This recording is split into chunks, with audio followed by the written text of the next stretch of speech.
Rebonjour tout le monde, une autre vidéo pour vous expliquer un nouvel outil que je vais vous demander de mettre en pratique là, si vous voulez le faire dans votre premier travail pratique.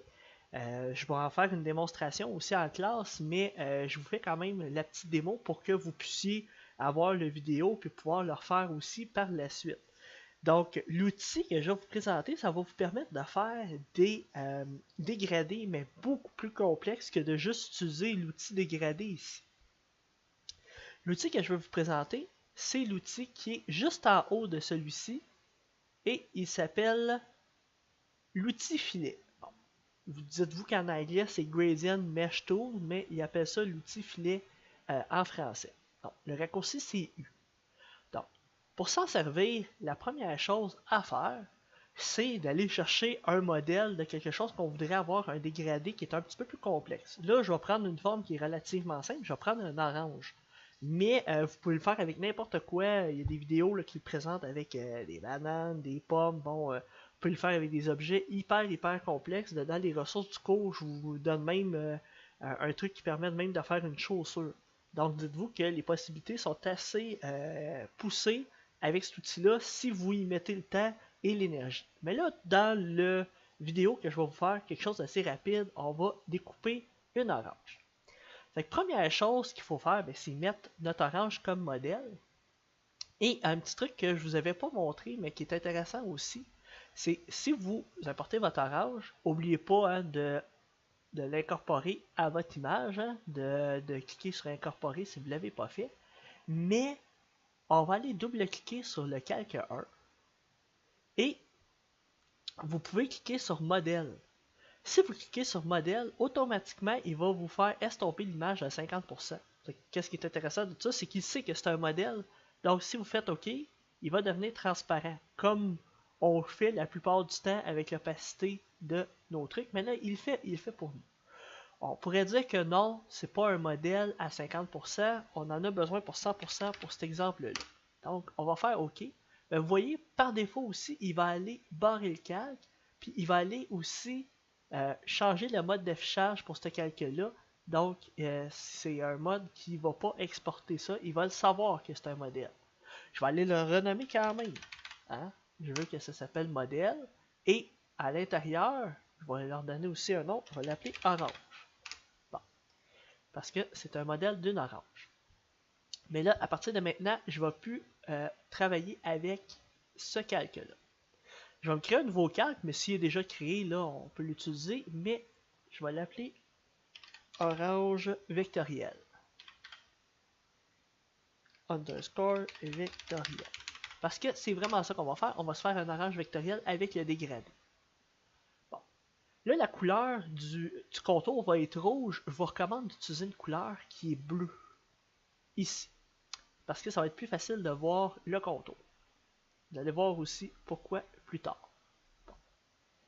Maintenant que cette image le calque est rendu bleu, on va aller chercher l'outil ellipse et on va aller faire un ellipse autour de notre orange.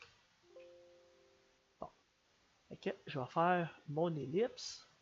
On va essayer de couvrir toute l'orange, mais on va avoir peut-être à retravailler un petit peu la forme. C'est pas grave, on sait qu'un orange n'est pas tout à fait rond parfaitement. Donc, on va retravailler ça. On positionne notre rond ici, mais comme je vous dis, il n'y a rien qui va empêcher d'aller le modifier par la suite. Bon. Ici, on va l'appeler forme orange. Bon. Maintenant qu'on a fait cette forme-là, on a créé la forme ici. On la sélectionne, sauf que je veux m'en servir juste pour me guider.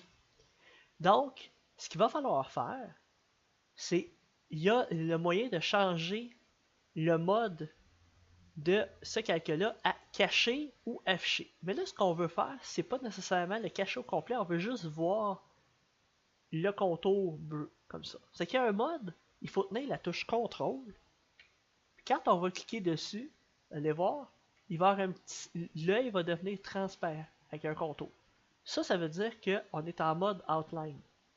Donc, notre objet, il est présent, mais pas visible. Bon. Quand on va travailler, ça peut être intéressant de le voir quand même. Qu'est-ce qu'il va falloir faire? C'est aller dedans Fenêtre et il y a un outil qui va s'appeler Navigation. Bon, c'est pas un outil, il y a une fenêtre qui va s'appeler Navigation. Si je clique dessus, il y a la forme qui apparaît, mais on la voit en mode prévisualisation, mais ici, quand on va travailler, on la voit pas. Donc ça, cette fenêtre-là est quand même importante pour travailler. Vous pouvez vous l'agrandir. Là, peut-être que vous, elle va être positionnée ici. Il n'y a rien qui vous empêche de venir la positionner à un endroit. Ça va être plus facile pour vous de travailler avec elle. Donc là, moi, je l'ai mis en dessous de mes calques. Puis, ça va être plus facile de voir l'aperçu de ce que ça donne. Super important d'activer ça, fenêtre, navigation. Ça va vous aider par la suite. Ensuite, première étape, allez sélectionner l'outil filet et on va aller cliquer dans le milieu de notre forme. En cliquant dans le milieu de la forme, ça va créer nos premières lignes pour notre filet, pour faire notre dégradé. Donc, on a une ligne ici, une ligne là. Quand c'est fait, il faut aller faire des lignes à tous les endroits où est-ce qu'on pense qu'il va y avoir des changements de dégradé.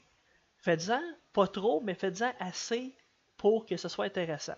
On voit que ici la zone change de couleur, c'est une zone qui est quand même importante. On va se mettre un effet de dégradé ici, on peut s'en mettre un ici dans le milieu.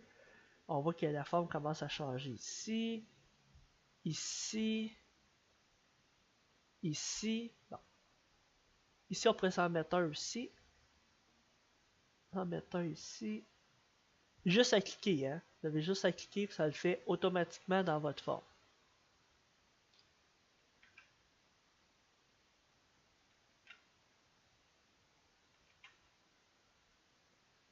Je le fais ici et je le fais là. Il va y avoir ça ici, l'espèce de forme dans l'orange, mais on ne la fera pas. Pour l'exemple, là, ça va juste être comme ça. Puis là, je pense que ma forme est assez complexe pour pouvoir faire la démonstration assez facilement. Donc là, un coup qu'on a découpé notre forme comme ça, là, ça se pourrait qu'on n'aime pas beaucoup le dégradé que ça a créé. Pas le dégradé, mais le contour de forme. Il n'y a rien qui empêche d'aller bouger ces points-là pour que ça soit plus représentatif de notre forme.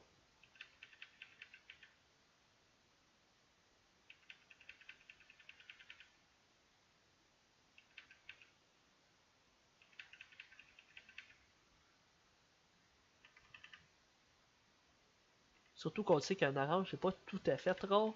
C'est que plus que vous y allez de manière minutieuse, mieux que c'est. Là, on va le faire ici. Là, vous voyez un peu l'idée d'avoir la forme qui ressemble le plus possible. Dans le cas d'une pomme, ça va être super important. Là, dans le cas de l'orange, c'est juste de positionner un peu les points pour que ça ait du sens. Ici aussi. Bon. Alors, quand on est satisfait de notre forme, après ça, il faut aller prendre l'outil pipette et il va falloir aller cliquer sur chaque point de notre forme. N'oubliez pas, hein, vous pouvez zoomer avec Alt, puis je vais aller faire le tour de ma forme. Vous pouvez partir d'en bas, et qu'est-ce que vous allez faire? Vous allez tenir CTRL, cliquer sur un point, et vous allez utiliser la pipette. CTRL, vous relâchez. CTRL sur un point, vous relâchez.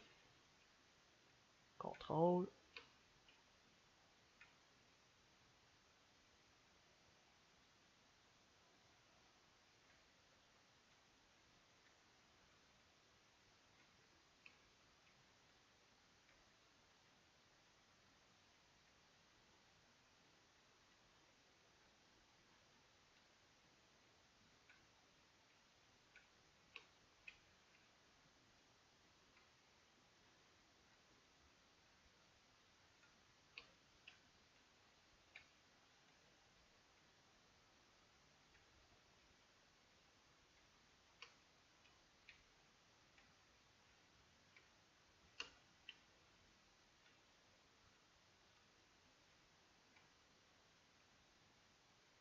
Là, je l'ai fait sur un orange pour que justement, ça soit plus rapide.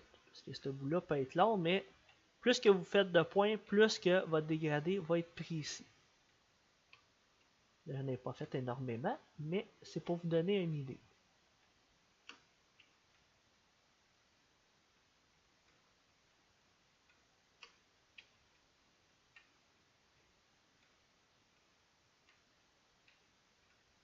Bon, j'imagine que vous commencez à voir qu'est-ce qui se passe ici, hein, dans la navigation. On a quasiment fini.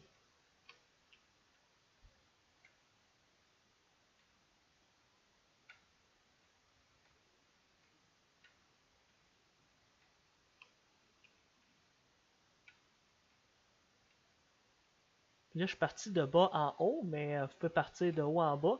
Tant que vous n'oubliez pas un point, c'est bien correct.